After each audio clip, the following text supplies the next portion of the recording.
That's not him on the left in all white, right? No, that's Nayib Bukele on the left and Oh my Samson's on God. the right. He looks like a frat bro. Yeah, I think that's how he's treating it. That's how he runs his country, man. It's like, That might yeah, be no. that might be fun, except for the dictator part. Yeah, well, that's right. Exactly.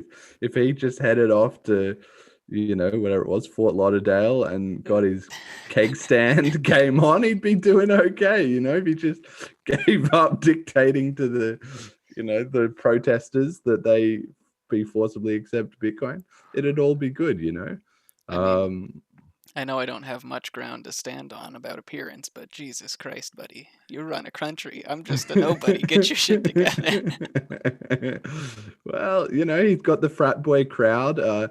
Funnily enough, this, what this reminds me of? It's the exact same as the conference, the BDC Miami conference. Yeah. Exactly. Michael Saylor and what was his name? Max Kaiser on stage. They had the white suit and the black suit at that time, and all these guys in the crowd with their mobile phones filming and screaming and cheering along how they were all going to get rich. This is literally this exact same thing happening, even with the psychedelic colors in the background. Like, who knows what is going on here?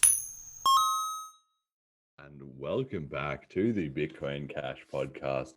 Following Bitcoin Cash on its rise to the most global of reserve currencies. This is episode number 33, Binance, Bonds, and Bitcoin City, Tuesday the 23rd. Well, technically it's the 24th because it's real late for me here in GMT, but Tuesday the 23rd of November, 2021.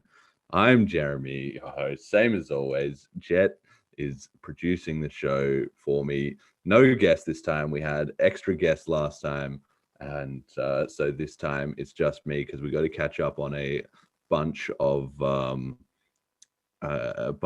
the news and so on and so forth. That a lot has actually happened in the last in the last month. So gonna catch up on some of that. So let's get straight into it. So the first thing is for the podcast news. So I hosted a session which I've called BCH Builders. The first session, it was with George Donnelly from Pan Money, and the idea is that the BCH ecosystem, I feel like, is even a little bit fragmented. I mean, it's decentralized, and that's great, and I love it for that. But one of the major problems I've identified in the fact that we kind of slowly slide down the coin market cap rankings is because we're basically competing against coins that have centralized coordinating bodies, right? So the Ethereum has the Ethereum Foundation, Bitcoin has Bitcoin Core. A lot of other coins are basically run by a company, or they have a foundation or whatever.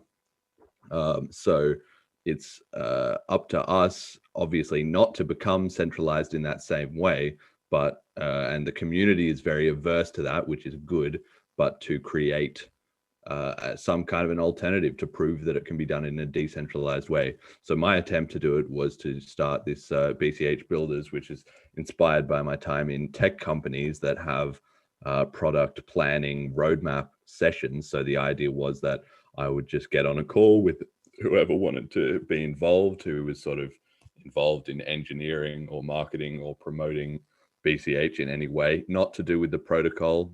It's very important that it's divorced from that, because the protocol already has a good system, and I don't want to interfere in any way with that. That's doing great, but the idea is to just get other people who are, I don't know, in a similar position to me, who are looking for ways to work on BCH, to at least collaborate a little bit, and in the same way give transparency to everyone else in the scene who can check in on, oh wow, what are the companies, what are the organizations, what are the people in the scene, what are they coming up to or coming up with, because BCH just has very little outreach in that sense. There's actually a good amount of activity. There's always plenty of stuff for me to talk about on this podcast, but if you just sort of stumbled it across, you know, Bitcoin Cash on Reddit, or you Googled it or something like that, it would be very hard to find one central place where you could say, wow, look at all this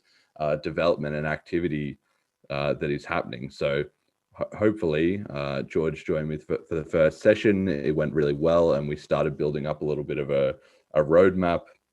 Again, it's totally voluntary.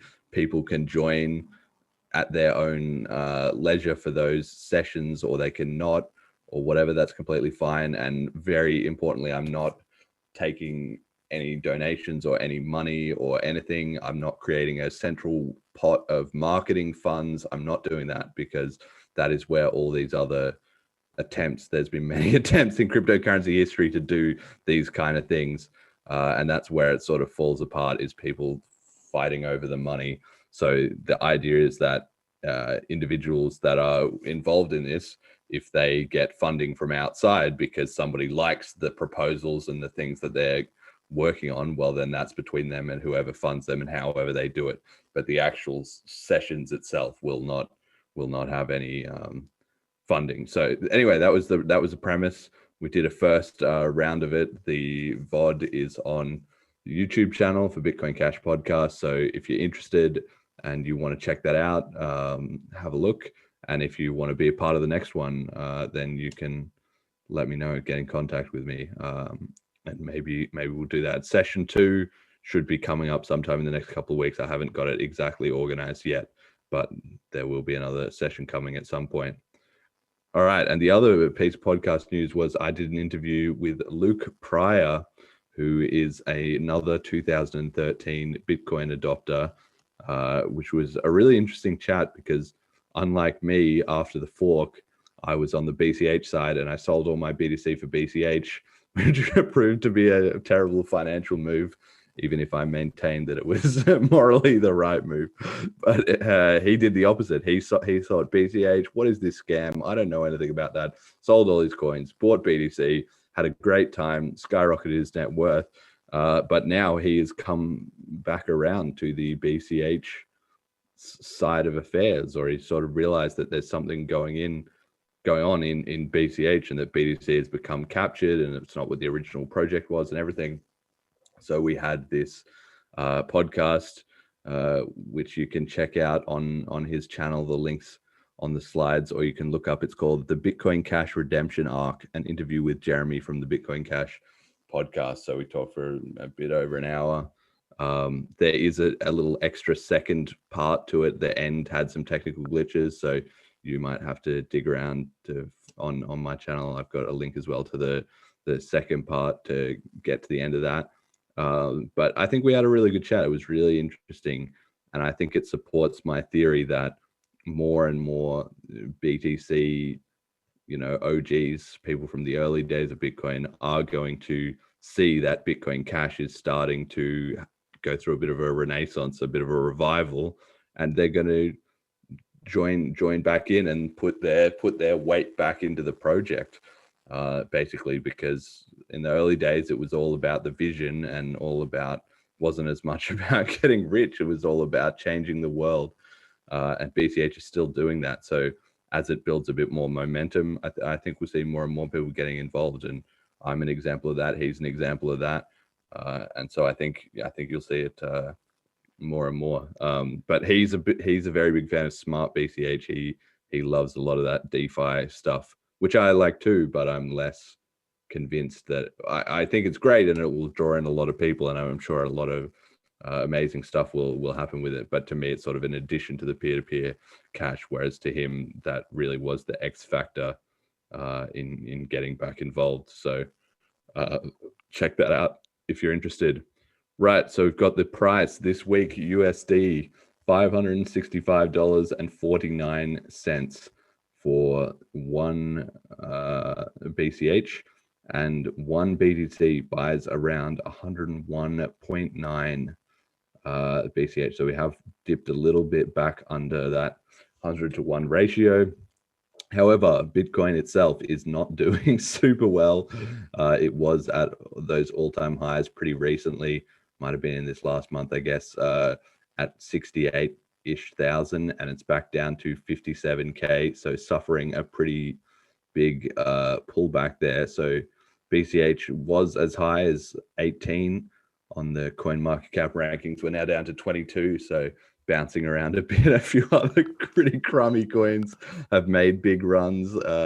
Crypto.com coin, they sponsored an arena for 700 million, and that like 5x their coin in about a week. So they're doing great with absolutely no additional substance.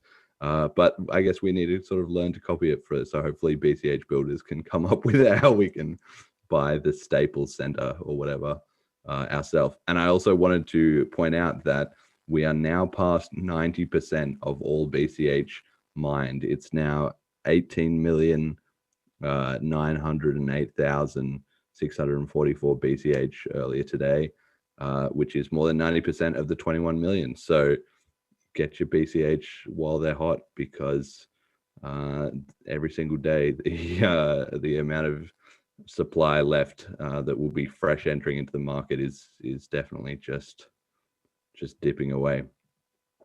Okay, as for transactions, BCH transactions were down a little bit. We're going to touch on the Binance shutdown, which might be one of the reasons why, but it had been, more in that 100K range, and it did come down a little bit, down to 75 or 80,000. So a good chunk of the transactions, but maybe less than you'd expect when we combine that with the next point that we're going to look at. So I'm in two minds about this, and I guess just to combine it with the next slide, which is that Binance had shut down all their withdrawals. So when you look at the cent in USD, the BCH cent every day, which had been ticking along at about 5 or 6 billion, dropped off a cliff and down to 300 million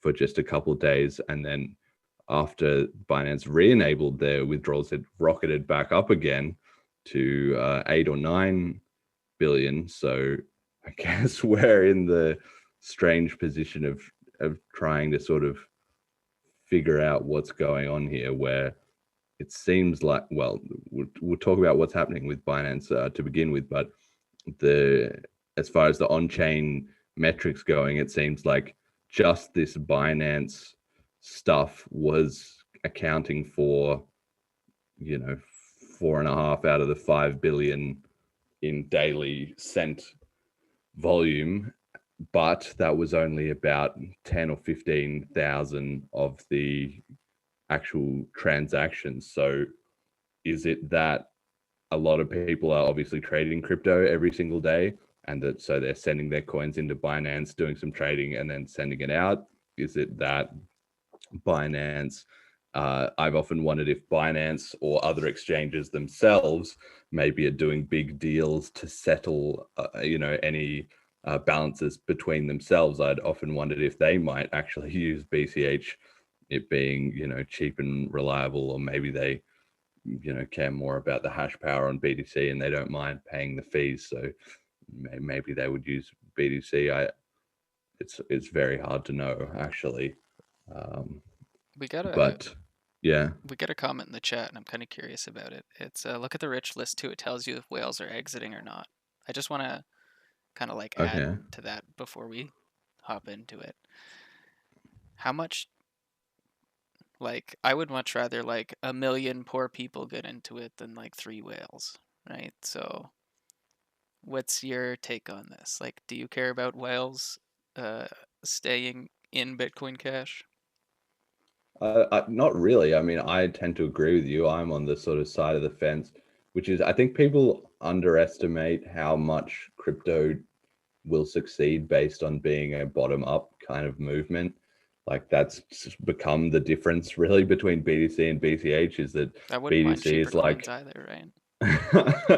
Well, it's not really about that. I mean, ultimately, you do need liquidity in your currency, right? That's the whole point of a currency. And one quick way to get liquidity is to get a few really big players that regularly want to use the coin. But it's a catch-22 because the big players want to use the biggest coins, you know, so the big coins attract the big players. So to get out of that kind of cycle, you basically, you just need a huge groundswell of adoption. And actually 1 million people using you know, BCH every day, even if they were only trading 5 cents, like noise.cash style, I think that's perfect, because what people also don't understand is that one person, like one whale, can have an outsized financial reach, but they're still one person. And so they still have a very low, like mimetic reach, I'm going to call it. So every person, whether they're a rich billionaire or whether they're, you know, a farmer in rural wherever, has a default trust network, right? They have a family probably of, you know, I don't know, any number of people, right? 3 to 15 people in their sort of close or family or their relatives or whatever. They've got a few best friends. They've got a few people they work with, all that stuff, right? So every one of those people who begins using a certain coin and becomes accustomed to using that coin becomes a sort of node in the network that then spreads the coin to other people or gets them excited about it, provides education pretty critically, right? If 1 million people love BCH enough to use it every day, then those people will be talking about BCH a lot, and on social media trends and so on and so forth. One rich person just cannot match that that volume of excitement, even if they can match the total amount of money. The two things are kind of quite separate. More people is definitely better. We've got Old Norse here in the chat saying in the US 75% of the wealth is owned by the top 10%. Exactly. So, but I would rather have 90% of the population using crypto, even if it was only 25% of the wealth, than having 10% use it, even if that was 75% of the wealth, because the sheer numbers of people in the end will drive the market, especially if we're aiming for mass adoption, which is exactly the BCH strategy, right? Well, I think it also helps with the like censorship resistance, and I think that's where Roger Ver was like approaching his evangelism from, right? If there's enough people using it, you can't stop it. But if there's like just, you know, a dozen whales, you can hunt each one down and be like, stop your money laundering right now, buddy. We got a cage with your name on it.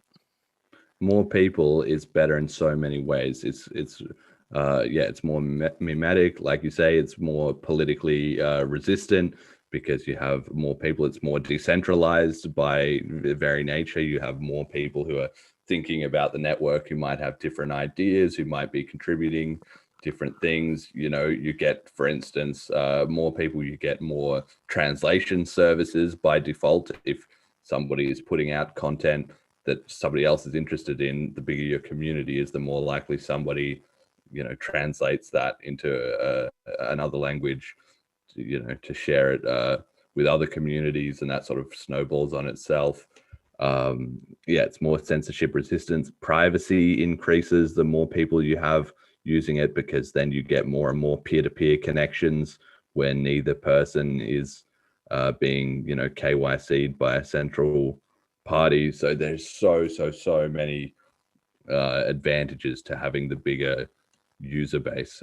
So that's why it's been the BCH strategy for a long time, and we are obviously trying to find more and more ways to do that. That's what the BCH Builders session is. If anybody has brilliant ideas about that, please come along to one of those sessions and help us figure it out, because it's a very hard thing to do, to get people all the way to understanding the idea and buying into the concept and then starting to use it regularly. Just like any app, any technology, you know, in general, has a very hard time you know, finding new customers, right? Customer acquisition costs are always high.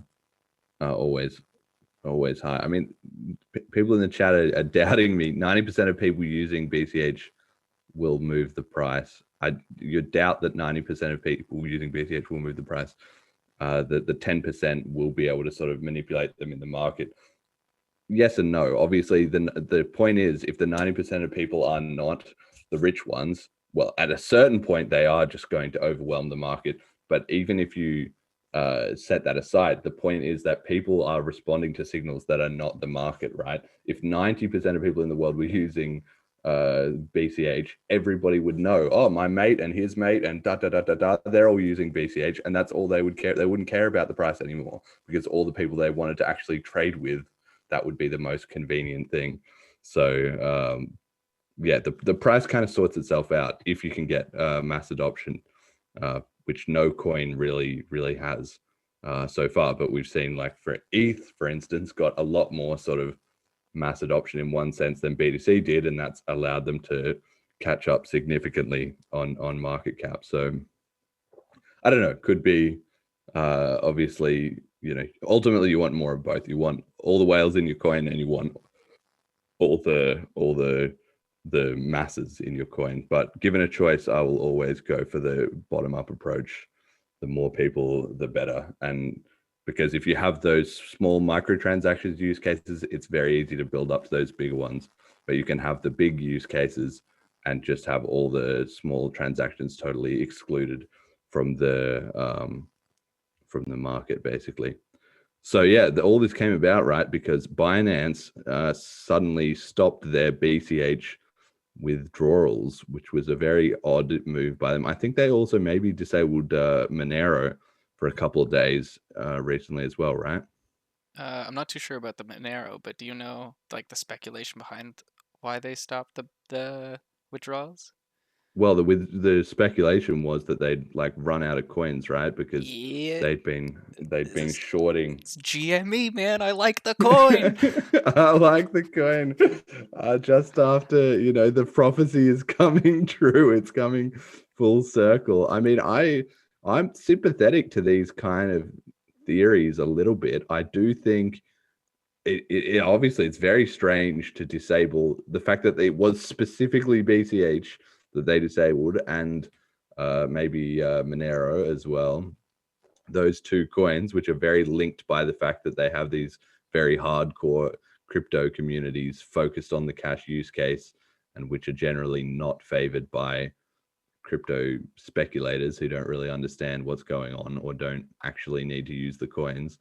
So, that's a bit sus. The fact that they only stopped the withdrawals as well was what made this particularly noticeable. If they had tech problems, for instance, you think they would disable the deposits and the withdrawals, because they don't want to mess up their balance of who's got what coins, right? It both would be equally risky, as well as the fact that when there's been chain splits or other sort of moments of network tension in the past, that has been their response. They have disabled both the withdrawals and the deposits. So it was only the withdrawals that they wouldn't allow for about, it was about 2 and a bit days, right? So there wasn't actually any significant price action. It wasn't like BCH started rocketing up or started plummeting. It did sort of slide off its price a little bit, but mostly it just got passed by some other hype coins like I was talking about. So, were they out of coins? Are they overshorting the market? I don't know. Do you think they were?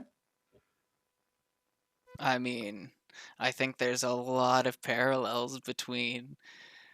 So here's the thing. I'm definitely biased because. So have you ever watched Louis Rossmann on YouTube? No.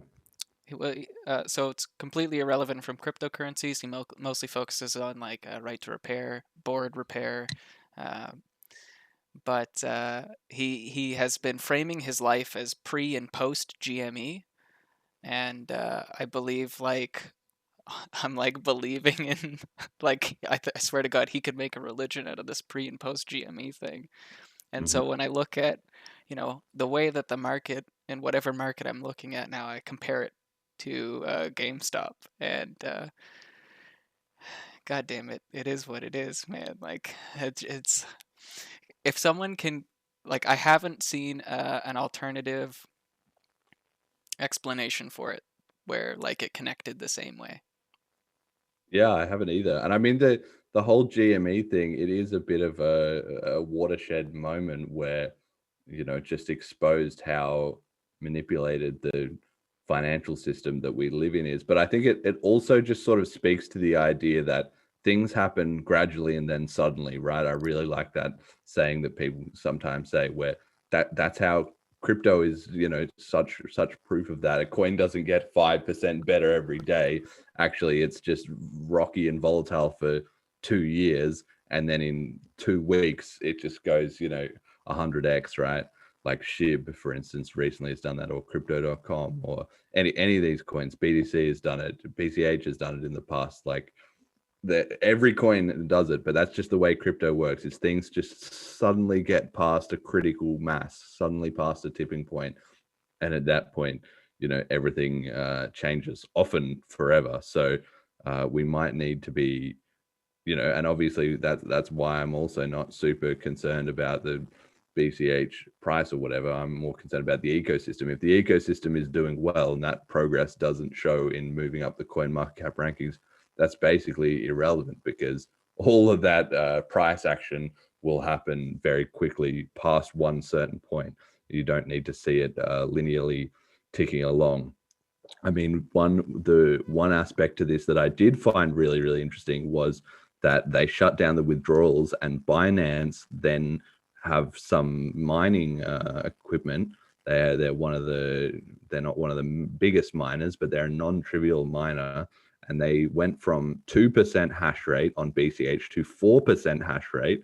So their hash rate roughly doubled from obviously taking some of their miners that they had on BTC and putting them into BCH, even though it was, like we said, the price of BCH was down. So it was actually less profitable to mine in BCH, but they were switching over into BCH.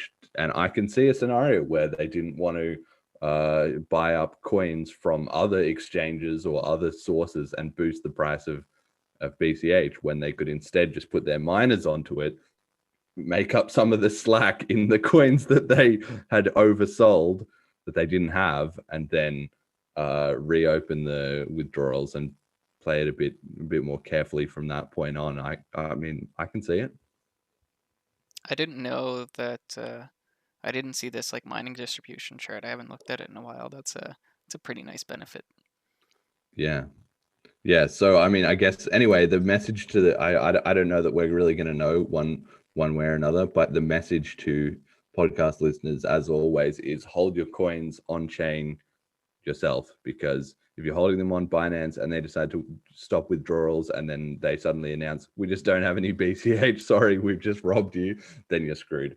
Also, the more people, ideally we want to get to a situation where 100% of BCH users are holding their own coins non-custodially, and in that case there will be no opportunity for some of this overselling or like random trickery. But we're never going to get to that scenario, but we could get as close as possible. And the higher that number goes, obviously the more educated the user base is about this kind of things, and the harder it is for these exchanges and whatever to be trying to manipulate it, and the less vulnerable we are to exchanges going bust, or to any other kind of meltdowns in the crypto or the fiat ecosystem. The more peer-to-peer it is, and the more people holding their own coins directly on the blockchain, the more resilient. It's effectively proportional how resilient the community is to those kind of things. So if you have any coins on an exchange, BCH has cheap fees, so just take them off and just put them back on when you're going to trade them around or whatever. Or ideally just stop using them. Buy your coins, withdraw them, look after them yourself, and trade with people peer-to-peer. I think that's one of the benefits of the SmartBCH DeFi platforms, because if you want to gamble, well, you don't need an exchange anymore. You have your own wallet. Just do it with smart contracts. Yeah, exactly.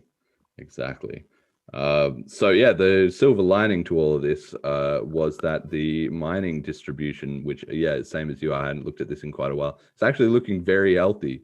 Quite a lot of different miners have been in the mix on BCH, which is good to see. Obviously, we still have pitiful hash rate compared to BTC. But if a lot of there's been periods in the past where some mining pools, they don't bother mining BCH because they don't really like it or whatever.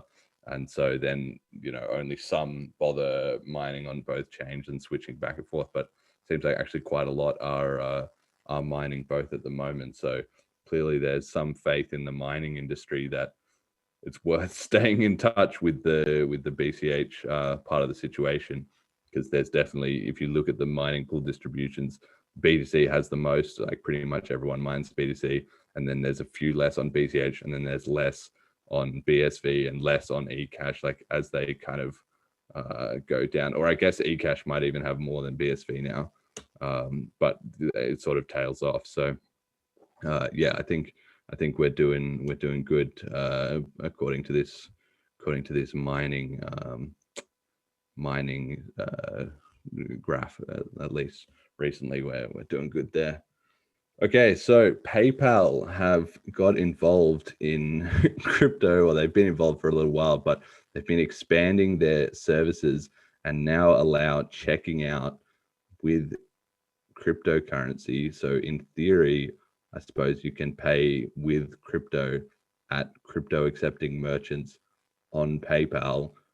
The actual details of this I'm not too clear on, because it seems to me like this is probably just more off-chain fake crypto adoption, really. If somebody goes on PayPal and buys some BCH and then goes to a PayPal accepting merchant and spends the BCH there, then that merchant probably gets dollars, or maybe they get BCH. But if they do, it's not on chain, they just get it into their PayPal wallet. So it sort of defeats the whole point.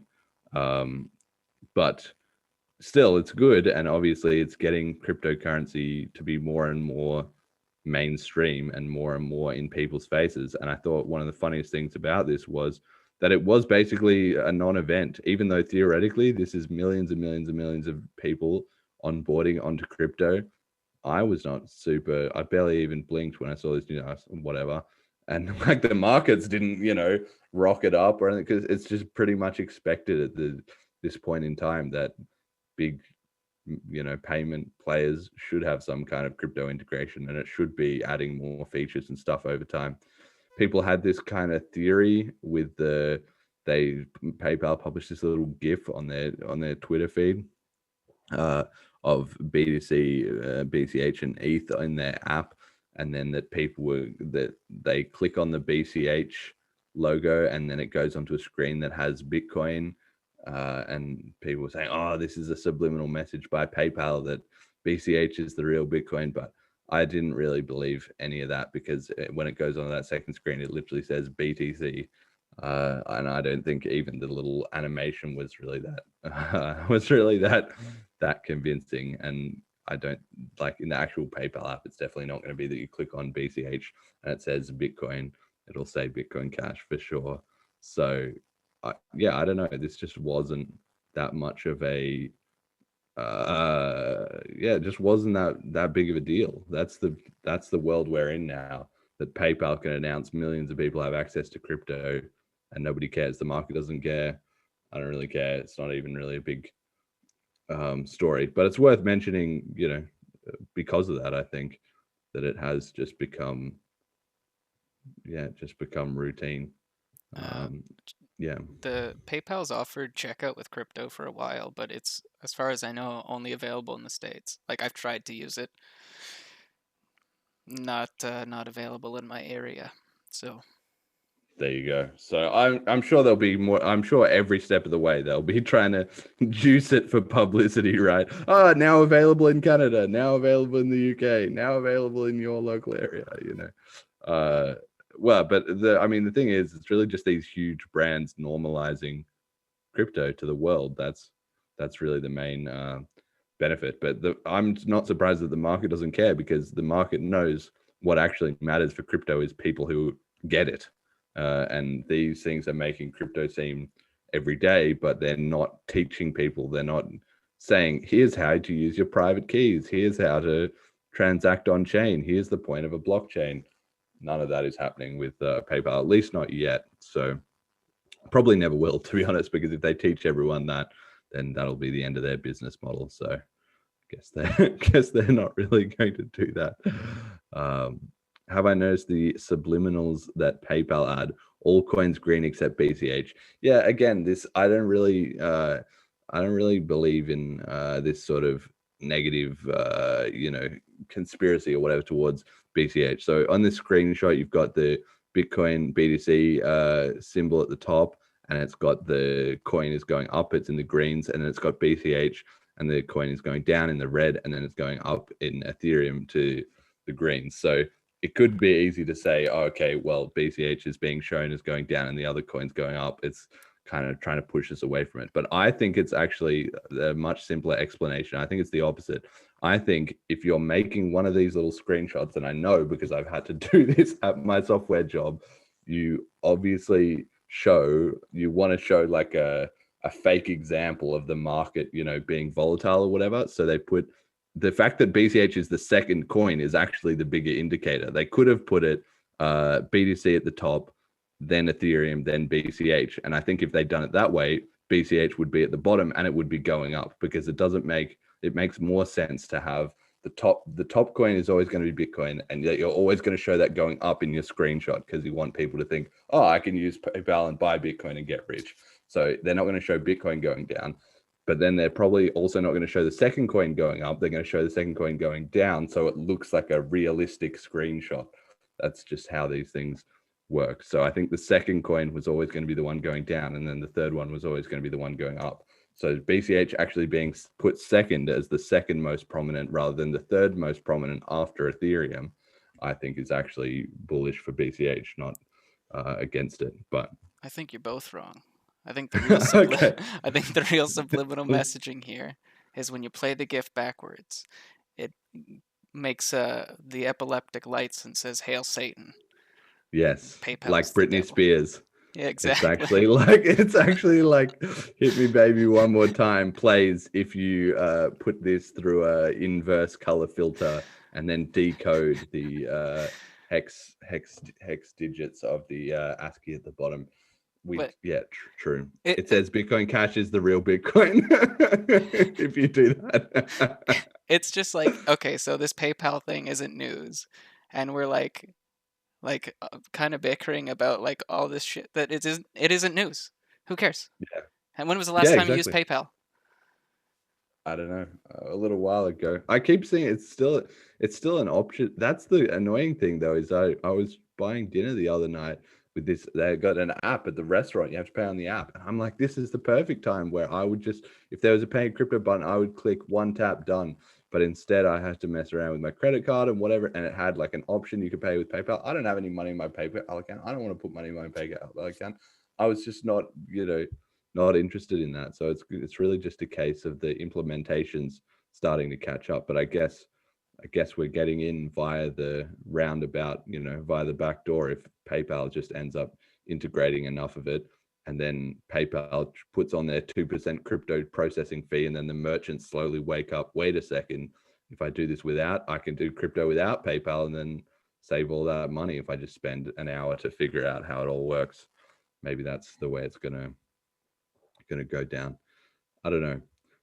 In better, or well, maybe not better, but in other crypto news this week, Mark Falzon, the investigative journalist, I think you could call him, released his documentary, The Dark Side of Bitcoin in El Salvador, which he's been working on for a couple of months. We've touched on his adventures in El Salvador on the podcast a couple of times before, but it was about an hour and a half long, and it's essentially just he's independently produced a documentary of what is going on in El Salvador, because it's been huge news with El Salvador making Bitcoin their national tender, like legal tender that you can, well, not their national, but their legal tender you can supposedly pay for everything in the country with Bitcoin, or merchants are mandated to accept it, which created a lot of consternation among the cryptocurrency community, because that goes exactly against the ethos of cryptocurrency, that it should be voluntary, right? It's obviously a positive if everybody accepts crypto, but it kind of defeats the point. If they're forced into accepting it, should be everybody accept crypto because everybody understands the benefits and chooses to be a part of it, right? Chooses to take back their economic freedom. If they're forced into it, then it's not really economic freedom anymore, is it? So he did the incredibly ballsy move of packing up his stuff and actually just getting on a plane and going down there for a couple of weeks to see what was going on. I think he's actually been twice. I think this was more the second trip that he did. So you know, the documentary kind of follows his experiences of what happened of what happened there, because there was so much misinformation, and of course everybody who supports Bitcoin BTC is trying to make this out as we're the greatest, we've got a whole country on board, we're accelerating way ahead in adoption, crypto is going to be the new money of the world and all that, even though that sort of myopic take ignores a lot of things. For instance, it ignores the fact that, well, El Salvador is a small country. I mean, a country, but it's a small country. But it's, like I said, it's run by this sort of authoritarian, you know, political leader, Nayib Bukele. Let's not be soft about it. It is a dictator. Well, yeah, I really am not an expert on the politics, but yeah, the dictatorial control that is, he marches his military into parliament every so often to get his bills passed. So if that gives you any indication, that's certainly what's been going on. So Mark sort of starts this documentary with a bit of a background about this political situation. He actually didn't go into all that much detail. It's a fairly sort of brief, like, couple of minutes, but he gives this sort of background, and then he talks about how he went there, and he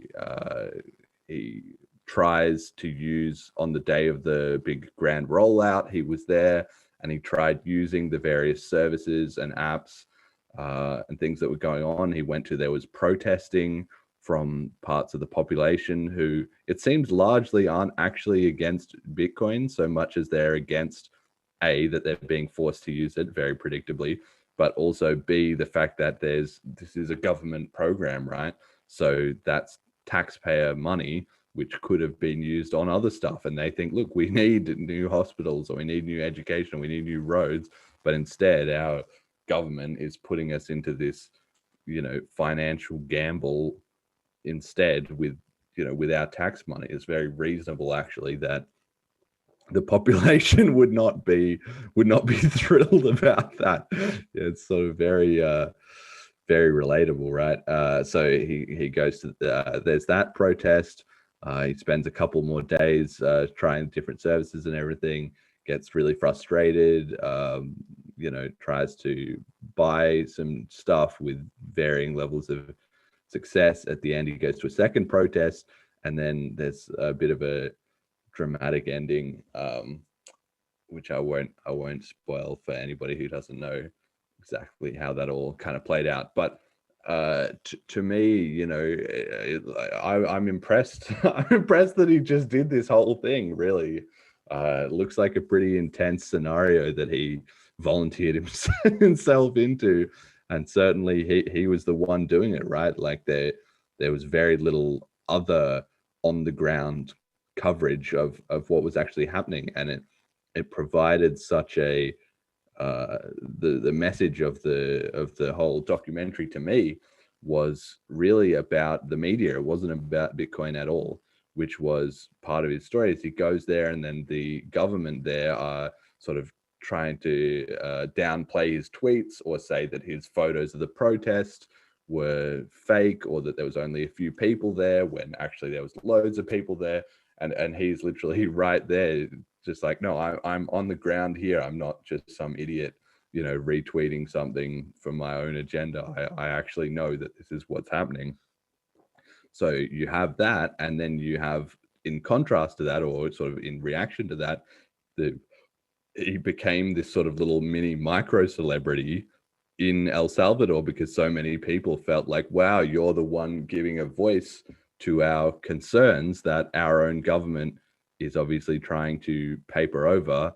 And whatever local news outlets, I guess, were either not getting the word out there, or perhaps they just didn't seem as, they didn't have as much reach internationally, because it would all be, within their own internal networks. Whereas since Mark was coming in from outside, he was able to add a bit of that, international observation kind of flavor to it. So it's really a question. The government's trying to stamp down on this information. Mark is trying to spread it out there and be honest, and he does try to be very, very fair to BTC, as a crypto, and to sort of point out when there's benefits and when there's problems, and just be, honest documenter of that, right? To give a sort of objective take and let the viewers, largely decide for themselves what they think. And then, of course, in this whole story, you have the Bitcoin maximalist angle, which is they don't want to acknowledge that there are problems with this rollout, that there are people protesting. We even heard it on a couple of episodes back when we did that review of Mark Cuban debating Peter McCormack, who was there in El Salvador as well too. And according to Peter McCormack, the story is completely rosy everywhere except Bitcoin. It all works flawlessly, no problems. Protesting was not a big issue, etc. But you can literally watch this documentary and see for yourself that that's not the case. Where did Mark get all this footage if it was no problem? So I think I've really got to give praise to this documentary as a kind of excellent bit of independent journalism. I thought for me, I really enjoyed the sections. He has a nice long section which I hadn't seen any sort of clips or any teasers for or anything, where he goes through and he tries very deliberately to use the Chivo app that they have there for Bitcoin and the Lightning Network, and the different combinations of can they send certain amounts of money, and from certain apps to certain apps, and it just kind of fails over and over and over again. And then kind of there are some edge cases where it succeeds, but they're kind of limited, and it sort of shows that really it was not a smooth rollout by any means of the imagination. Not that anybody would expect it to be. And I mean, I can tell you from personal experience that a tech rollout is never exactly a smooth process. But even just the fact that the government didn't try and do it as, okay, we're going to roll it out in a small test set of the population first, or we're going to beta test this, or we're going to there could have been any number of things that they could have done, but instead they just did this one very public rollout, which mostly seems to have not actually worked all that much. And as well, I mean, it is a documentary, but there's a couple of sort of high intensity moments, and you can definitely feel the emotive angle as well. I think in watching it, there's definitely moments where Mark himself is getting very, frustrated, and you can see that. You can see his, I don't know. You can feel like you were there a little bit, which I guess is the point of a documentary. Some of it, the shots where he's at the protests and everything, you can kind of get a good sense of what it was like to be there. So yeah, I really enjoyed all of that. If I had some sort of critique of it, Jeremy's movie critique segment. I thought it was a little bit, I've got on the slides here, inside baseball, and I'm not even inside baseball, so I don't even know if that's the right expression. But basically, if you don't know a lot about cryptocurrency, or you haven't been following Mark's stuff, or you don't know anything about this El Salvador situation, or the censorship that was going on, or the problems he was having on Reddit, there's a lot of it that you already have to kind of be following the story to really get it. I think if I just got somebody who had not much idea about any of this and sat them down to watch it, they would find quite a lot of it confusing or out of context. There is some sort of introduction at the start, and he does explain things a little bit, but that might not have been his intention anyway. It might have been that this was more targeted to an audience who were following this story quite closely anyway. But if it was sort of supposed to help get the message out to a broader audience or be more generally kind of consumable, I think it kind of missed the mark there. Anybody who listens to this show probably is interested enough to watch it and really enjoy it. And I do recommend everybody to check it out. The Dark Side of Bitcoin in El Salvador. You can find it on YouTube. But if this was being played at a movie theater or something like that, just to the general public, I can see there would be a lot of people that were confused or scratching their heads about what it was all about. So maybe that's something he can think about if he's doing another one, maybe to just put in a couple more sort of beginner walkthrough steps or have the narrative kind of a bit more obvious, I guess. Maybe like even some graphics that just showed, the timeline of on various days when he was there, or like a little map showing I was here and then I went here and then I went here, traveling around El Salvador. Like those kind of things I think would have added a lot in terms of piecing together the narrative of what is coming. Day one, this is what happened. Then day two, like on a splash screen, those kind of things you typically see in these sort of documentaries, which were kind of missing. And that's the other little aspect of criticism I have, is that just parts of the production just were like a little bit unpolished in terms of, I really noticed there was a lot of shots that that were only on the screen for about 1 second, and if they'd just been extended to 2 or 2.5 seconds, it would have made a lot more impact. Because like if you see a crowd of people marching through the street and they're all waving signs and stuff, there's a lot going on in that shot, and if it's 2.5 seconds or 3 seconds, you can get a good look at it. Maybe you can read 1 or 2 of the signs that they've got. I just had a lot of moments where I didn't really bother to, but I thought, I would have to go back and rewatch that and pause it and see what did their signs say. I mean, I can read Spanish, so I would be able to see what was on their protest signs, or, it could have had some subtitles at the bottom with what their signs said, that kind of thing. Just those finishing touches, I think, would add a lot. So that's kind of my review. Jet, I don't know, did you watch this?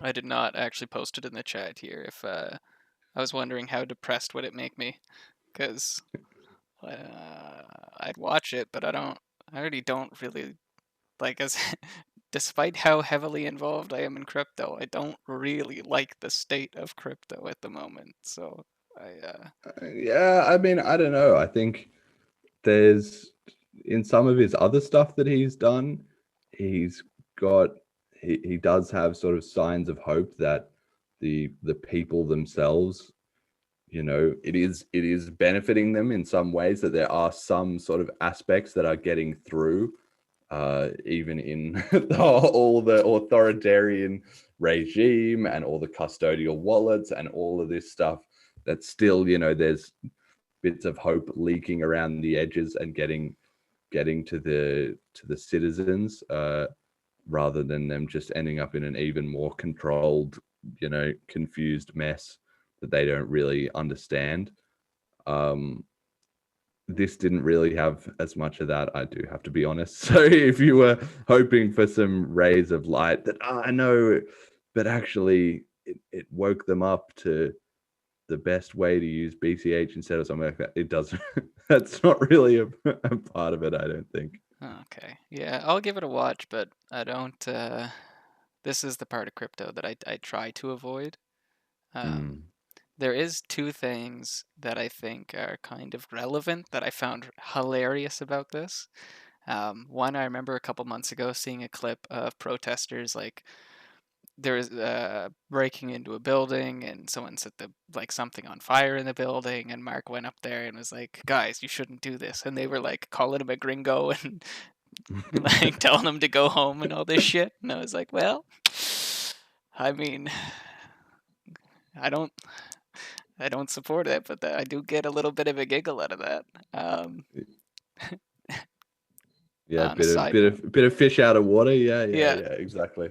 On a side note, did you see the president of El Salvador? Do you pay attention to his Twitter account at all? I don't know if it comes onto my feed. I don't follow him or really. No, really, no.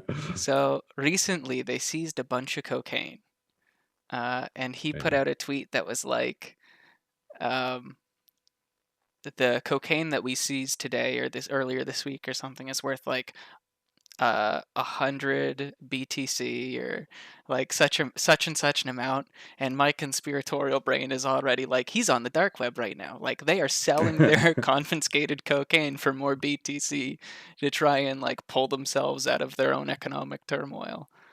Probably, I mean, that is one of the most interesting aspects of this whole financial sort of revolution of cryptocurrency, right? Is that the game is for money is to be fungible, right? So people throughout history have ended up with money through all kinds of nefarious and undeserved means. But the point is, when you go and buy a taco down the road or whatever, whenever you buy a chocolate chip bar or get your washing done or whatever, your dumpling, it doesn't really matter. The point is, the other person that you're buying from, in most cases, doesn't really care where you got that money or how you got it. They just care that it's money, right? So governments are in somewhat of that same situation. And obviously, there's been a lot of hype built around Bitcoin BTC, and we'll see this in the next slide as well too.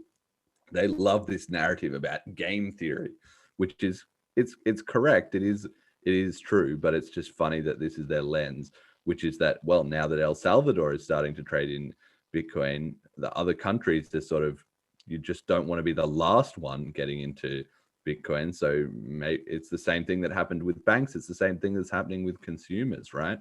The earlier you are, the better. And once you understand that logic and you start to see that other people are starting to switch, it makes it more and more convincing that you too have to switch, because otherwise you're going to be the idiot at the end who's kind of missed out on the party. Even though cryptocurrency is going to be a good thing even up to the last adopters. In fact, it'll be even better because the economy will be kicking off so much. It'll be better for them to get involved anyway, even if they're not making huge immediate profits from being one of the earlier adopters.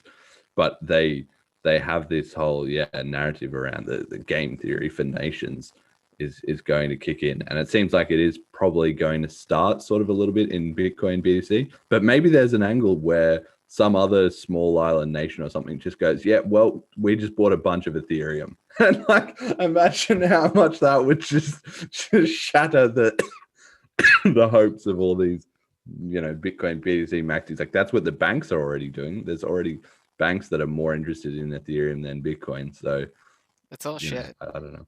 Yeah. It's all gonna be like, I was bitching about this to my roommate earlier today. I was like, well, okay, so Avalanche exists as like a response to Ethereum because the fees are too goddamn high, and they're like head over heels about themselves because we're the better Ethereum, and they just hit their all-time high in fees of $10, and it's like. Yeah, it's just reinventing the wheel at this point. And I think it is funny that the market is probably going to just try pretty much every single coin until it figures out which one is the one that can actually deliver, because it's natural, right? They will get so disenfranchised by the entire process and cynical by it that they will be like, fuck crypto, we're going back to bartering with seashells. That could also happen. I mean, I have one seashell on my windowsill, so I don't know. Not gonna make prepared. It, Jeremy. I'm an early adopter, mate. I live near the beach. I've got this all planned out. If seashells is coming into vogue, I'll be down there scooping that up before anybody else gets the trip to the beach going. So how many small island adoption feel good pieces do you think it'll take before the people on those small islands are like, wow, it cost me a month's salary to buy some groceries? Well, I think they're already at that point, right? That's the whole point of this this documentary that Mark brings up several times, is that Like they have problems transferring, $5. And he's Gotcha. like, look, $5 is a big deal. I mean, $5 is a big deal sort of even in the US, if you had a payments app and it was like, you can't send $5, you'd be like, oh God, I want to send my mate some money. That's what I want to do half the time with this app. I can't do that. Great. Yeah. That's already sucks. But then if you're in El Salvador, it's even bigger of a deal because that might be a day's pay or, several days pay conceivably. And if you have to pay a fee of anything more than about 1 cent, and especially if it's like 20 cents or $1, you're going to be really, really annoyed and thinking, get me out of this. So, that of course that's part of it too, right? So right and up, I think, sorry. Yeah, go on. Right up until probably like 2018, when I think like crypto really started competing as far as payments went. Interac e-transfers here in Canada had a minimum transfer of $10 and it cost you $1 transfer. And people use that all the time. But I think that's probably the upper bounds of what people are willing to pay as a percentage to make a transaction. Yeah, I mean, it was the same in Australia, right? I remember when, let's say 2014, 2015, maybe even 2016, one of the huge things about Bitcoin, this is so revolutionary, I mean, there's a lot of mixed messaging going on, but part of it was even just instant transactions for under a cent, because at that time, to use your like interbank payments, it would be 3 days, and yeah, maybe it wouldn't cost any money. Maybe it would be like $1 or something like that. I can't remember, but it would be at least 3 days basically. So the idea of not having to wait that 3 days was already like, wow, that's so good. And then of course with crypto coming over the horizon, the banks had to adapt, and they now have built better and faster systems. So now it is pretty much instant. To compete. Yeah. When I was going through the school registration process, I asked them like, hey, can I pay my tuition in Bitcoin Cash? And they unfortunately didn't know enough about it, which I thought was interesting because I know the head of education there has a blockchain specific course. So I don't know, maybe they just need to funnel their secretaries in it or what. But so I had to go through a wire transfer, and it cost me, I had to do 2 wire transfers, and both times it cost me, I think, like close to $40 Canadian. And it wasn't much percentage wise, but Jesus Christ, that's a lot. Yeah. To move money, I'm so used to Bitcoin Cash now where it is a 20th of a penny for any amount of funds. I'm just spoiled. Yeah, it's true. And it still just has that advantage, I mean, even if the bank services have improved, and they're still like internationally, for instance, it's still a huge hassle. And I had that same experience as you recently as well too. It was something that I needed to buy or pay for or something. I was like, they don't have a crypto option. And then I tried, maybe it was this restaurant I was at, or it was just something like that. And it was such a hassle. I had to go and do this, and then type in my password here, and then do this, and then da da da da da. And then it was like, and it'll be a 1% fee. And I thought, God, please. It was just death by 1,000 cuts. I thought, wow, this is so much more difficult than it needs to be. But I guess those small edges, they just add up over time. Even 2-factor authentication for international transfers irritate me, because it's like, yeah, I get that you're trying to make sure that no one else has my card, but Jesus Christ, I'm sitting in my house trying to use Amazon.com rather than Amazon.ca. Like, simmer down. Yeah.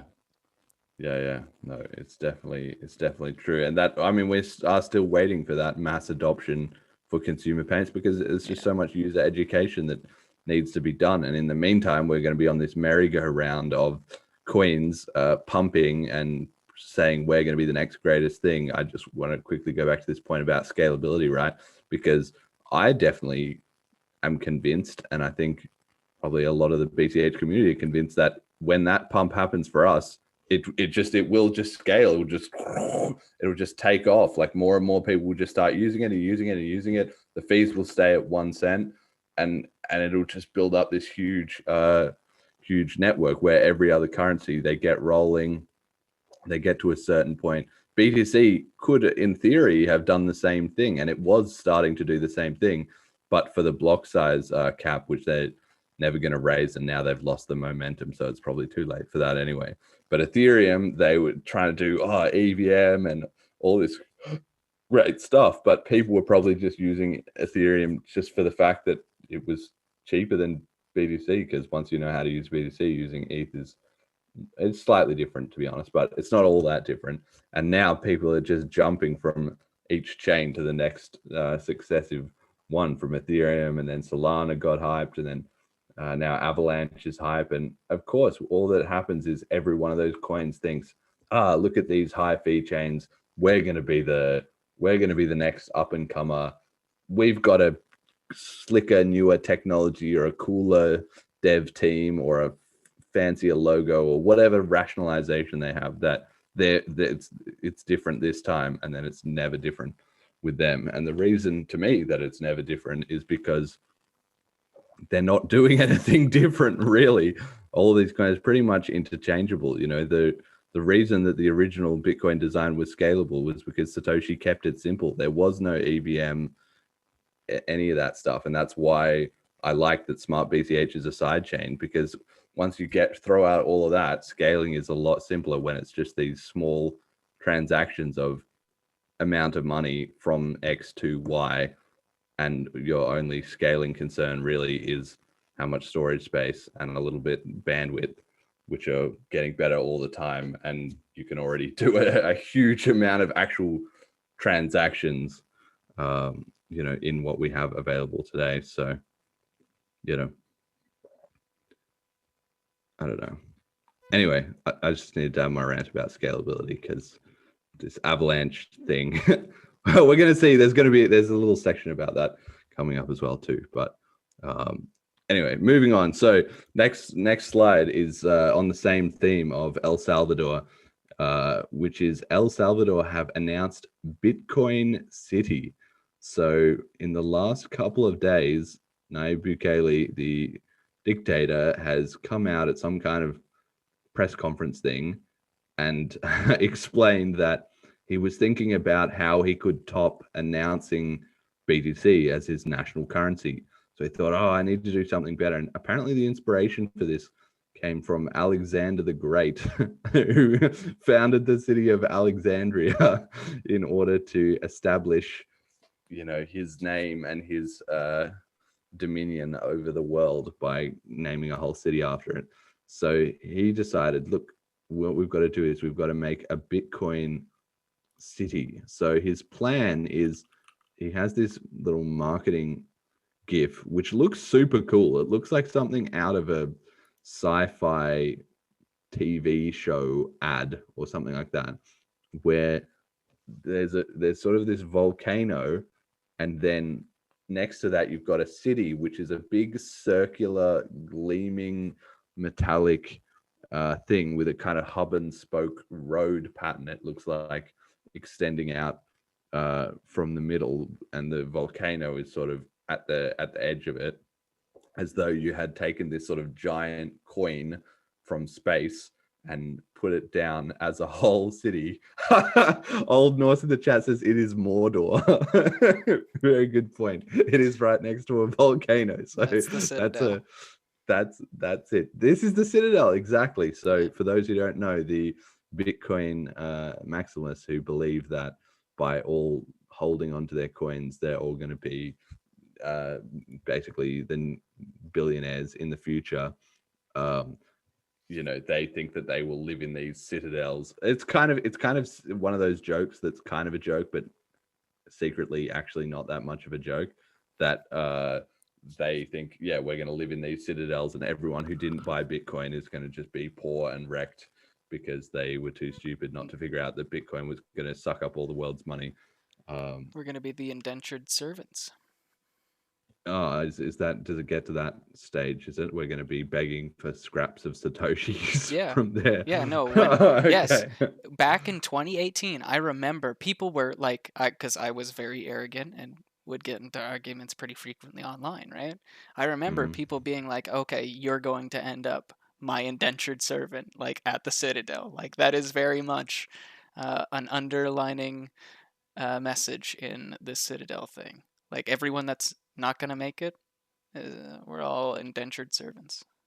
Well, this just goes to show how, you know, who thinks these people, you know, like it just sounds like the exact kind of thing that would appeal to some bullied, you know, 15-year-old on their Twitter account. It's like, or whatever. It's like, life is not going that great for me, but I've got my 0.001 BTC. And in the future, I will be able to hold a huge mega mansion with all the indentured servants of all those inferior peons who did not understand my superior intellect to buy BTC. You know, like, it's just so ridiculous. And I mean, even the premise of the show is that, you know, BCH is going to be the global reserve currency. Even I don't think it's not going to be Citadels. Let me just assure you that. Like, even if it does sort of take over as a currency system, in the process of taking over, it's going to get distributed out to everybody who's going to get every which way involved. Obviously, you know, people are going to be buying and selling things the whole way. The early adopters are going to sort of cash out some of it to buy things, you know, buy a new house or whatever. It gets distributed around, and just the economic growth. People need things from other people. That's the whole point of an economic system. And with no, systemic bias like we have at the moment, where the Fed just prints as much money as they want. Once you've taken that out of the system, then obviously the money will spread out among more people over time. There's just no way. Like, people sometimes have this argument that, well, if we were all on a Bitcoin standard, then people could just be perpetually rich because they could just have their slice, that, you know, their percent of the 21 million, and just it would always be that same percent. And it's like, yeah, that's true, provided you never ever spend it. And if you haven't spent your coins, you basically burnt them and just denied yourself any value from it. As soon as you spend it, though, to get it back, you've got to earn it. So there's actually no problem about that. I think. Anyway, the point is, back to Bitcoin City. So it's this sci-fi citadel, which looks super cool in this little marketing image that they've made, and the hype is going to match up to it, which is that Nayib Bukele is going to make a whole city which will have 0% capital gains, 0% income tax, 0% property tax, 0% other, I don't know, taxes. There was like inheritance tax or something. The point is, it was all 0% tax. The only tax was this 10% sales tax, in order to have people to clean up the city and provide some basic sort of government services. So, you know, I mean, that's an interesting angle in and of itself. But as I was watching this presentation, I thought, okay, this is definitely, in a weird, distorted way, kind of the Bitcoin vision starting to happen, albeit through force rather than through the market naturally coming to that agreement. But I can sort of see it a little bit, but it sort of started getting weirder and weirder. So he announced that he was going to produce these government Bitcoin bonds in El Salvador. So this is basically at the stage now where El Salvador is just essentially getting in on the scam of trying to figure out how can they kind of print their own Bitcoins, or even more than on the custodial app that they already have. So they're going to do $1 billion of bonds, which are going to be split into two chunks. So 500 million, half of the money is going to be used for them to make Bitcoin mining equipment and to plug it into this volcano. That's why the volcano matters, because the idea is that it's renewable energy that can be used to, you know, power these miners. So the whole thing is sustainable in this super futuristic way. And the other half of the 500 million is used to just buy up a chunk of Bitcoin and then BTC, and then I guess maybe partially hand it out as bond dividends at some point. So these are called the volcano bonds because it's all about mining out of the volcano. So this $1 billion of bonds, it's getting so ridiculous how this is all going to come to pass. But I'm sure it will be popular. Like I can see one way or another there'll be people getting involved in all of this, even though it doesn't make sense to me on so many fronts. For instance, if you thought the price of Bitcoin was going up, I don't know why you want to speculate in El Salvador's bonds instead of just buying Bitcoin. That would seem to be a lot better move. But I guess the angle kind of is that there'll be some legal requirements or something that certain very large pools of capital can only buy government bonds. And so in this way, they can sort of indirectly get Bitcoin exposure by buying these sketchy bonds, in the same way that Michael Saylor has turned his entire company MicroStrategy into basically a bet on the price of Bitcoin, and therefore allowing people who can only invest in the stock market to buy a roundabout way, basically buy Bitcoin. So I was watching this presentation of Nayib Bukele explaining his new Alexandria, but it all started coming together when this guy Samson Mao came out onto the stage, and he is the chief security officer at Blockstream, who are the bank funded company that bought out the BTC devs and forced Bitcoin Cash and BTC to split in the first place to preserve some financial autonomy. So this, I didn't really see this coming, but it seems like it all slots into place perfectly that Blockstream now owns all of the devs. They've got control over the Bitcoin network, and of course they're best mates with Nayib Bukele, who is trying to spread around their product, which is the Lightning Network and their Liquid Network, in his country, in his authoritarian regime, with them at the top pulling the strings and the cover of this kind of "we are a national country" to do stuff like print these bonds, which is basically more ways for them to try and pump the price of Bitcoin. That's not him on the left in all white, right? No, that's Nayib Bukele on the left and Samson's on the right. He looks like a frat bro. Yeah, I think that's how he's treating it. That's how he runs his country, man. It's like that might be fun, except for the dictator part. Yeah, well, that's right, exactly. If he just headed off to whatever it was, Fort Lauderdale, and got his keg stand game on, he'd be doing okay. If he just gave up dictating to the protesters that they be forcibly accept Bitcoin, it'd all be good. I know I don't have much ground to stand on about appearance, but Jesus Christ, buddy, you run a country. I'm just a nobody. Get your shit together. Well, he's got the frat boy crowd. Funnily enough, this, what this reminds me of? It's the exact same as the conference, the BTC Miami conference. Yeah. Exactly. Michael Saylor and what was his name? Max Kaiser on stage. They had the white suit and the black suit at that time, and all these guys in the crowd with their mobile phones filming and screaming and cheering along how they were all going to get rich. This is literally this exact same thing happening, even with the psychedelic colors in the background. Like, who knows what is going on here? But I guess everyone in the crowd excited that they're going to get rich. That's the whole plan. Nobody's interested in commerce. Everyone's interested in how they can get rich. So, anyway, the plot thickened further with Bitfinex, who are the shady cryptocurrency exchange, which is propped up by the fact that they are also the company Tether, even though they said they weren't, but they in fact are, which was later confirmed many times. So they're printing fake US dollars, and they're best mates with Blockstream, who control the Bitcoin development, and who are now also best mates with Nayib Bukele, who's running the whole country of El Salvador. And the whole thing is turning into these Bitcoin bonds being put onto the international market. So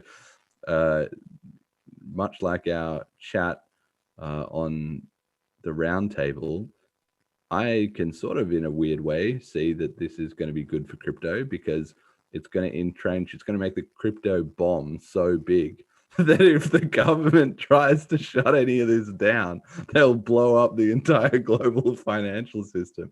So that's my reaching take to find some optimism in this whole scenario. But we're going to just find out, is reality going to live up to the hype? Is this a lot of baloney? Which I think most probably it is. I mean, there's going to be so many problems with implement. I mean, you could get a lot of things done when you're a dictator with the military behind you, but making a sci-fi city is not going to be cheap or easy in a mostly sort of impoverished country to begin with, and at the same time it's sort of trying to do some sort of global bond market fraud. I mean, in this presentation, Samson Mao gave some very unconvincing statistics where he explained how if the price of Bitcoin went to $1 million over the next 10 years, which it very well could do, so that's not necessarily super unrealistic, but that was kind of the premise of his mathematics, that these bonds would be a great thing to buy if Bitcoin did 20x in that time. Completely neglecting to mention, I don't know, that there's all kind of disaster scenarios that could go on with the price of Bitcoin, or just with the bonds themselves, or with whoever's custodying them, or a million and one things.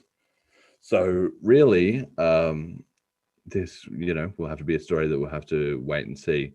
But I just think it's very interesting that Bitcoin, this is now Bitcoin City, and this really just proves the whole thing. This is the battle lines being drawn in the sand.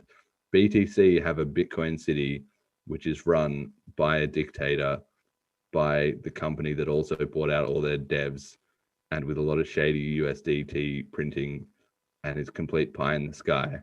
And BCH has Bitcoin Cash City, which is just Townsville in Australia, where a bunch of people have very peaceably and voluntarily agreed to start using BCH, and it's been going fine, and it's been running for a couple of years. And there is no citadel aspect to it. It's actually just trying to improve the lives of regular people.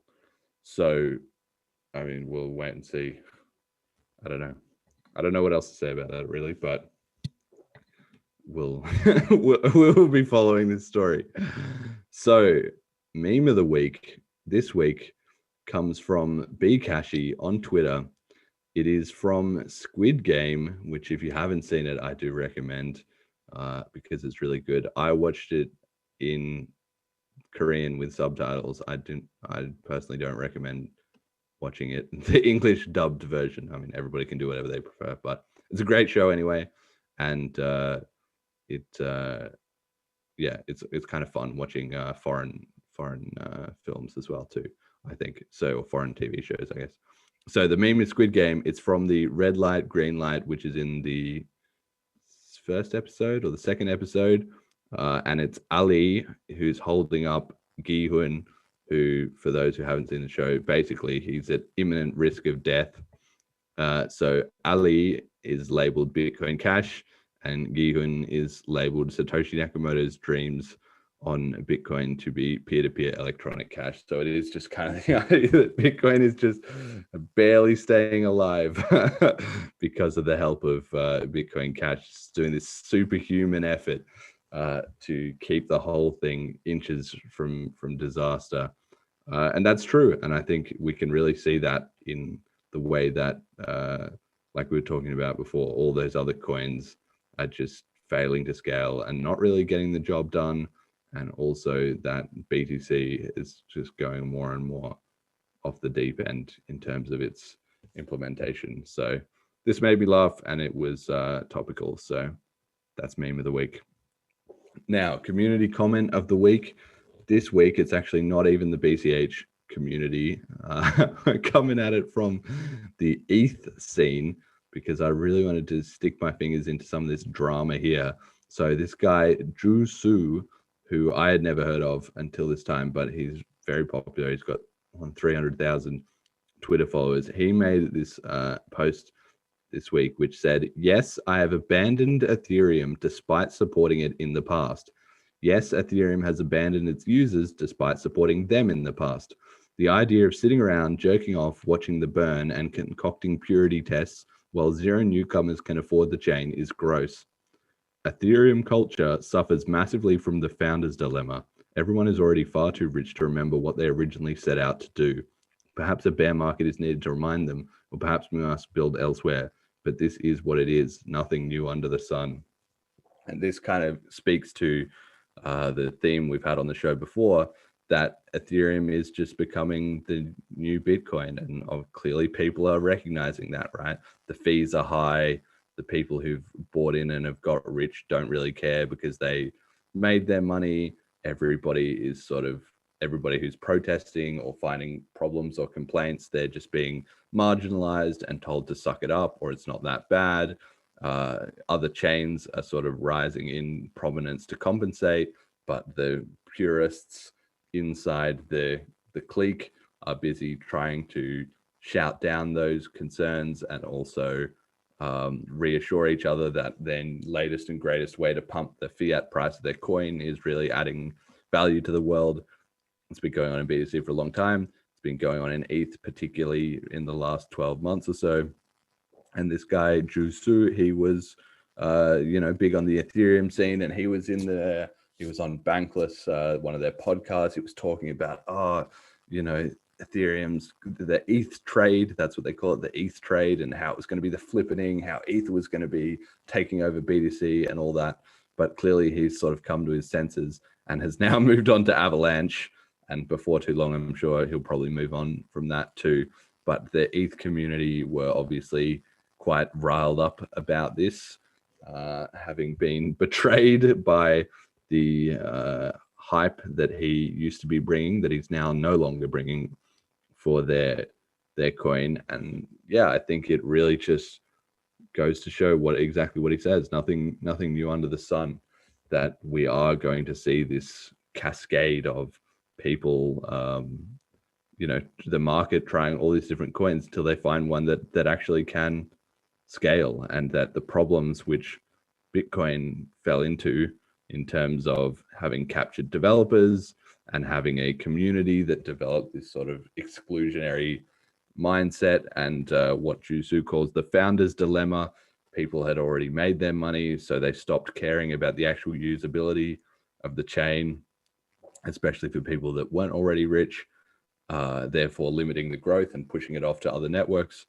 We've seen the same thing in Ethereum, and probably we will see the same thing in other chains too, right? If the chain fundamentally can't scale, but there's an element of everybody getting rich, this is what we're going to see over and over. So yeah. Do you think this might be a good, there was a comment earlier that this would be a good transition into, and that's that SmartBCH is ETH 2.0. Yeah, I mean, I think I would probably say it kind of is. I think it's definitely underappreciated by the market at large. Wasn't ETH 2.0 like a thing that just happened? Like, didn't Ethereum just roll out this Ethereum 2.0 as a way to reduce fees, and it didn't work? No. So they haven't technically done it yet. Okay. But they had so the ETH 2.0. Well, firstly, they were going to have ETH 2. I was listening to an interview actually with Vitalik in like early 2020, a little while ago, and he was talking about, guys, our plan was to get ETH 2.0 out in, like they started all of this stuff in like 2015 or 2016 or something like that. And then his plan was originally to get it out in 2018 or 2019, and that didn't work. So here he was in 2020 saying, it'll be out soon, don't worry, guys. And now we're at late, like 2021, and it's, don't worry, guys, it'll be soon. It's the next 18 months, right? Yeah. Okay. But the point was that they had this EIP 1559 with the fee burning, which was sort of like the precursor. It was kind of leading into it, right? And then the ETH 2.0 is actually when they get onto proof of stake. That's the 2.0 part. and then from there also have sharding of their chain. So that's supposedly the big game changer. But you're right that the EIP 1559 was supposed to reduce their fees and everything, and it was supposed to, give a bit more breathing room until they finally got to ETH 2.0. But the thing is, their ETH 2.0 implementation is taking longer than they think, because it's technically difficult, especially to upgrade a network that's already worth $500 billion live. So that's taking longer and needing to be pushed back again, probably. But also, people, they're having these problems with their fee market. So they got EIP 159 and it was going to bring the fees down, but it didn't. And ETH fees are now like back rocketing up constantly. It's now like $40, I base saw a Reddit fee post. Easily. I saw a Reddit post today of someone who just got in the Coinbase wallet, and they were trying to move $100 in USDC, and they were like, I've spent $300 now trying to just figure out how in the hell this works. And the end of the Reddit post was like, why does this shit even exist? Like, why can't they at least include a warning that's like, hey, you're wasting money using this? Yeah, exactly. And I mean, there's really a few aspects to it too as well. Like, one of the things that Ethereum people didn't really click on in their haste to proclaim that they were the new Bitcoin BTC is the fact that because they have an account-based model instead of a UTXO-based model. On Bitcoin, your transaction can fail, but if it fails, you don't pay for it. So it might be annoying, but you haven't lost any money. But on ETH, you can pay, and you can pay a lot and still have your transaction fail, and you're out the money that you paid, and you have to try again. And I think, these kind of things are only starting to sort of somewhat dawn on the Ethereum community at this point. Like, they just had their huge crowdfunding that they did to try and buy whatever it was, that copy of the American Constitution, and then a billionaire just bought it instead. But they paid a horrific, but they paid a huge amount of fees to try and do that, with all of them pulling all their money together. And in the end, it was all for nothing. And so then they had to get their money back and send it back, which cost even more money. And so they spent all this money to try and buy this constitution, and in the end didn't even get the job done. So of course, their response that I saw some people were posting on Twitter was, guys, we need to switch to layer 2. Like, please just use the layer 2s. That's what they're there for, yada, yada, yada. And a screenshot of their layer 2s. And I thought, okay, what about these layer 2s? The layer 2s they've got, the lowest fee was 40 cents. And some of them were $5. So they've got like these 5 or 6 options for layer 2s. And I was like, wait a second, what? This stuff isn't even popular yet. Even you are trying to convince more people to get onto it. And it's already like 40 cents is already a ridiculous fee from a BCH point of view. And that's before anybody's really, kicked into gear with that. And some of them were already $5. So I was just thinking, like, this is just one mess after another. And, I don't know, they must just have so much automated bot trading and whales on it that just everybody else is just priced out of the market, and real people are not going to use that. They just aren't. So, all this is to say, is SmartBCH ETH 2.0? I sure hope so. And it's already there and it's already working. So at a certain point, the market is probably going to figure that out, right? Like, people can be in their bubble and be fanatical about their favorite coin, but it's ultimately them that's paying the fees. So even if they're rich now, they're going to get poor pretty quick if this is something that they're using regularly. And in that case, you, as Ayn Rand would say, right, you can ignore reality, but you can't ignore the consequences of ignoring reality. And the fees to use Ethereum or some of these other chains certainly fall into that category. So in that environment, one way or another, SmartBCH is going to get more and more traction. And if everything that we've been sort of led to believe about the SmartBCH scalability is true, the same thing will happen once the ball gets rolling on SmartBCH, and more people start jumping on it, starts building a network effect. and the fees just don't go up, it does just actually handle that volume, then BCH will start rising up the ranks, and it'll be very hard to dislodge if it is constantly building up more and more network effect without running into the same fee trap that every single other coin has run into. And so, yeah, we've just got a second little community comment of the week. It's a little bit of a two-parter this week, because I wanted to contrast this Jusu abandoning the community and sort of calling them out for their delusions of grandeur with this account, ethereumjesus.eth. And he has said, there is no doubt in my mind that ETH will be the future reserve currency of the world. Everyone shilling Sol and AVAX does not understand the importance of decentralization. The rise of L2s will put this argument to rest. So I think this is notable for a couple of reasons. Firstly, he calls ETH the future reserve currency of the world.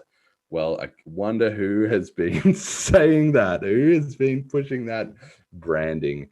Hillary Clinton. Yes, Hillary Clinton, actually.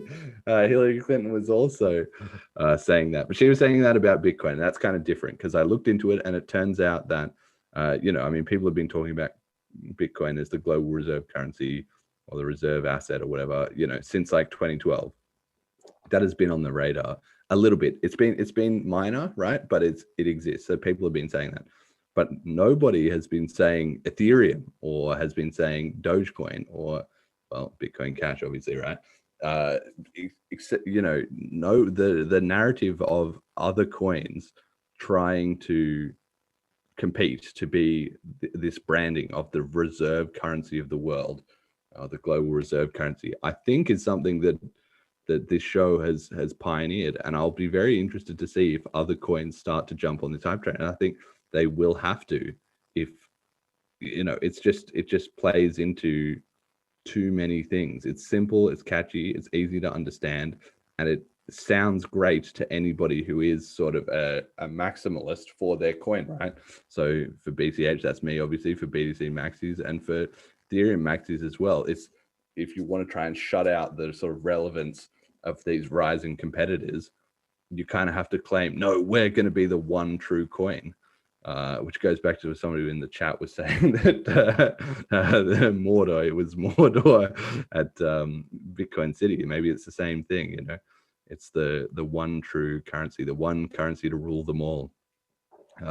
And the network effect of money predicts that that's what we will see eventually. So this guy, Ethereum Jesus, according to him, it's going to be ETH. But right now, with 0.01% of the world using Ethereum, its fees are already $40 each.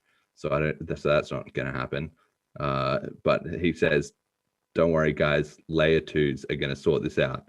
But layer 2s are already 40 cents, and probably only likely to rise.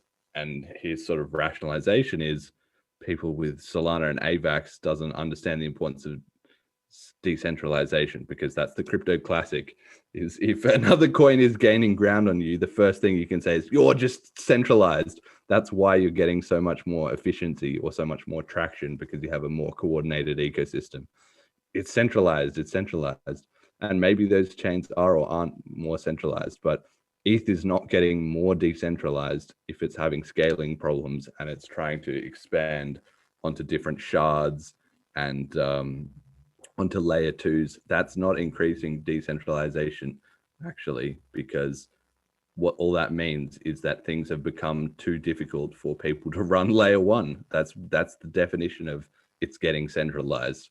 Not to mention that there's sort of a centralized pressure in their development team, to not be able to not figure out a solution to this, because otherwise, they would have already done it, basically. So, whatever, just any ability to go against the party line, the culture, the layer 1, and the development team are all sort of slowly centralizing on ETH, just like they did on BTC. And it's amazing to me that commenters like this can't see it, even in the face of somebody like Jusu bailing out. That should be the red warning light to change their tune. But instead, you get the opposite, which is doubling down on the narrative. So there you go. That kind of will just about do it for the episode. Then we've got a little message to the community here. I don't know, Jet, it's maybe time for you to have a message to the community. You haven't had one of those in a while. Do you have anything you want to say? Well, I don't know, man. It's I feel honestly, I feel so tired. Maybe I'm just a little too involved with crypto at the moment. But actually pretty well since so there used to be a service that I used to pay my bills, and pretty well since that started KYCing people, I feel like, well, first off, it was already a little centralized since they were the people essentially transferring the Canadian dollars or whatever, and we're still not at that peer-to-peer part yet. But I feel like the crypto as a whole is working backwards to why I'm involved with it, and I don't know what the solution to that is. I don't know if because I agree that there should be more mainstream adoption. There should be larger players talking about it. But at the end of the day, I also, like I mentioned on the roundtable, don't care if the big players get into it. I don't care. And it's so weird to say this out loud, but I don't care about Bitcoin Cash. I love the coin because it is the most usable form of money for me. So it's like, well, with the exception of the Canadian dollar, as far as current standing goes. But yeah, I'm not very. My hopes, my optimism, and my positivity is very insular right now, and I want to see more normal people just using this as money. But that's why I got heavily involved with even Bitcoin Cashers in 2017. So yeah, I don't know. I like to, and also the longer I'm involved, the more I realize I don't know shit. And so I prefer, I think, to be a fly on the wall and just ask questions than to try and promote messages at this point, to be honest. Yeah. I mean, I think, well, I guess I'm quite an optimistic person. So at this, and maybe you are too, actually, but at this point, I'm still feeling fairly optimistic. I mean, I think, we're coming into the end of the year, right? We're coming into, it's winter in the Northern Hemisphere, right? Coming into Christmas, people are going to be naturally a little bit, run down and sort of needing a reboot or a refresh. So I think, my impression is that maybe part of that is playing into it.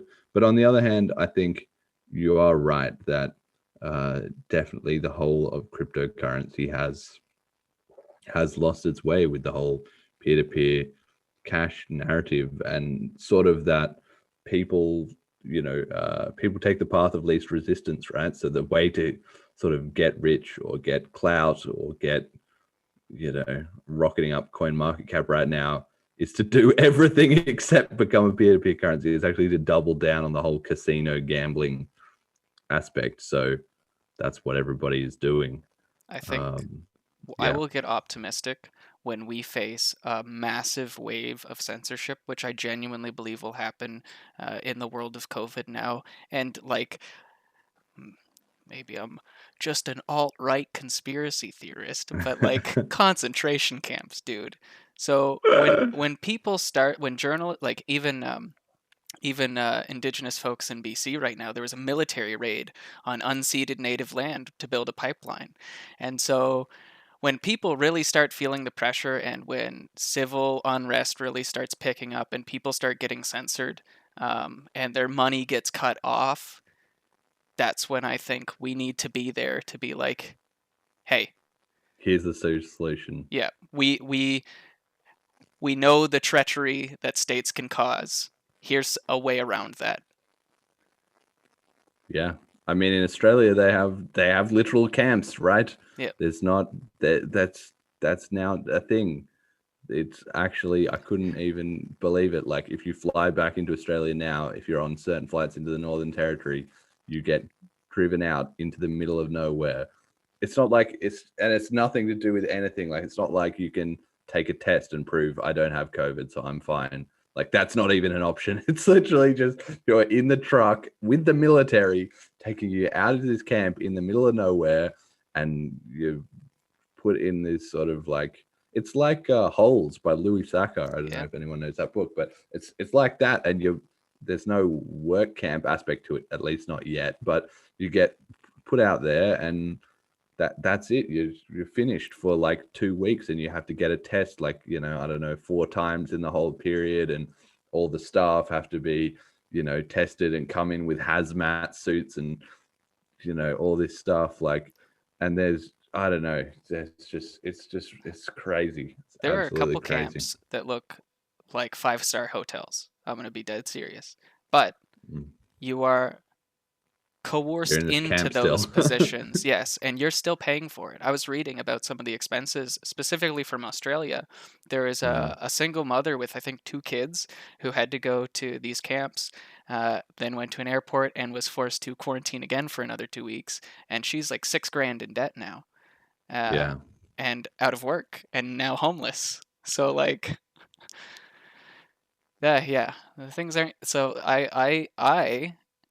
my appreciation for cryptocurrency, I think, is maybe fueled a little bit in like the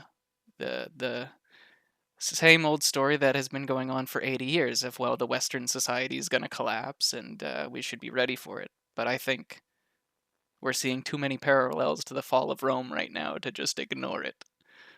The dystopian society angle. Yeah, for sure. I think, I don't know.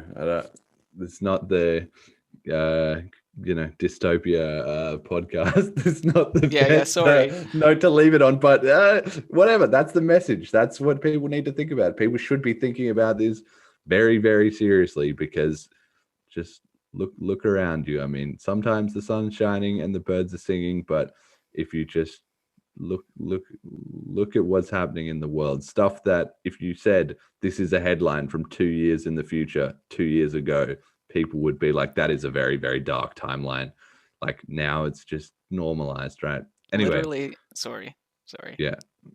Well, do you want to have one final stab at it, or we'll go to the side? I'm just getting worked up now thinking about this. Like, this time last year, people were like, Canada has allocated $100 million to build these COVID concentration camps. And Justin Trudeau personally came out and was like, that is a conspiracy. We are not doing that.